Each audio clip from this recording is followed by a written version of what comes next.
आप स्वाद कलाम। स्वाद कलाम से आए हैं? जी यही काम करते हैं? हाँ। बीवी बच्चे इधर है कहीं उधर है? इधर है।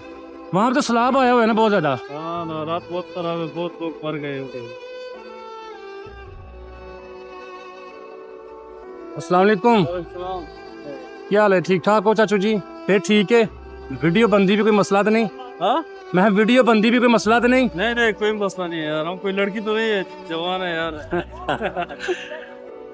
क्या सेल करते हैं? पापड़? हाँ कोई बन जाती तो दिहाड़ी शाड़ी? बस रोजी मिल जाती है, शुक्र है अल्लाह का। कहाँ के रहने वाले हैं आप? स्वाद कलाम। स्वाद कलाम से आए हैं? जी यही काम करते हैं? हाँ। बीवी बच्चे इधर है कहीं उधर है? इधर है। वहाँ पे तो सैलाब आया हुआ है ना बहुत ज्यादा। हाँ ना, रात बहुत खराब है, बहुत लोग मर गए होंगे। ते किन्ने के पैसे बन देंगे रोजे ਤੁਹਾਡੇ? यार 1000 1200 1500 1000 800 रोजी रोटी बन जाती है? बस शुक्र है अल्लाह का।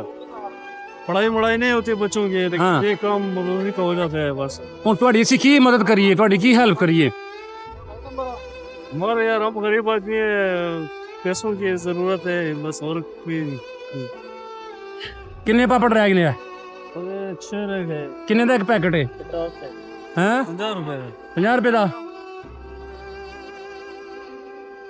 ਇੱਕ ਪਾਪੜ ਹੈ। ਬੱਚੇ ਨੂੰ ਦਵੋ, ਦੋ ਪਾਪੜ ਉਹ ਬੱਚਿਆਂ ਨੂੰ ਦਵੋ, ਇਹਨੂੰ ਵੀ ਦਵੋ ਪਾਪੜ। ਖਾ ਪੁੱਤਰ ਪਾਪੜ, ਇਹ ਵੀ ਫੜੋ, ਜਾਂ ਬੱਚਿਆਂ ਨੂੰ ਦੇ ਕੇ ਆਓ, ਮਕਾਓ ਸਾਰੇ ਆ, ਉਹਨਾਂ ਬੱਚਿਆਂ ਨੂੰ ਵੀ ਦਵੋ। ਇੱਕ ਉਹ ਬੱਚਾ ਹੈ, ਇੱਕ ਉਹਨੂੰ ਵੀ ਦਵੋ।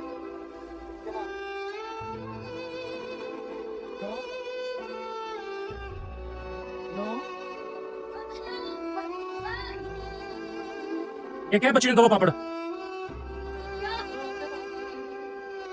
आज मोगी ਤੁਹਾਡੇ हैं? शुक्र है अल्लाह का।